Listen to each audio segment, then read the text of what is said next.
جب انسان وقت کے ساتھ ساتھ ایج میں آتا ہے تو اس کو بیماریاں بھی گھیر لیتی ہیں. آپ دیکھیں وقتی طور لوگوں کے پراسٹیٹ کے ایشوز آ جاتے ہیں آ کے, ٹھیک ہے, وہ ہو جاتے ہیں, کسی کو پتھری آنی شروع ہو جاتی ہے, کسی کو اور کوئی ڈپریشن کا ایک مرض ہوتا ہے وہ لاحق ہو جاتا ہے.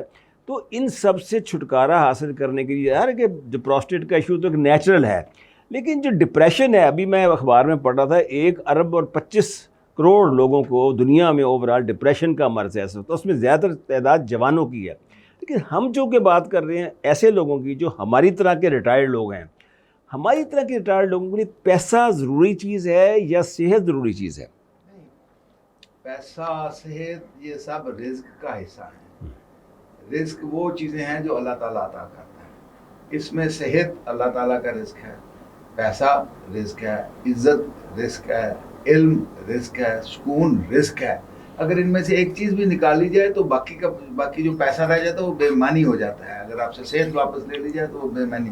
یہ پیسہ اکٹھا کرنا ہے نا, یہ لوگوں کو عادت ہوتی ہے, ٹکٹ اکٹھا کرنے کی عادت ہوتی ہے, تو یہ عادت ہوتی ہے اور یہ ایک بری عادت ہے.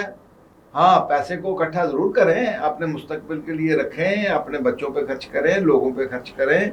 جو پیسہ آپ لوگوں پہ خرچ کرتے ہیں یا آپ خرچ کرتے ہیں وہ ایکچولی اپنے ساتھ لے جاتے ہیں مرنے کے بعد, وہ اعمال کی شکل میں آپ کے ساتھ چلے جاتا ہے.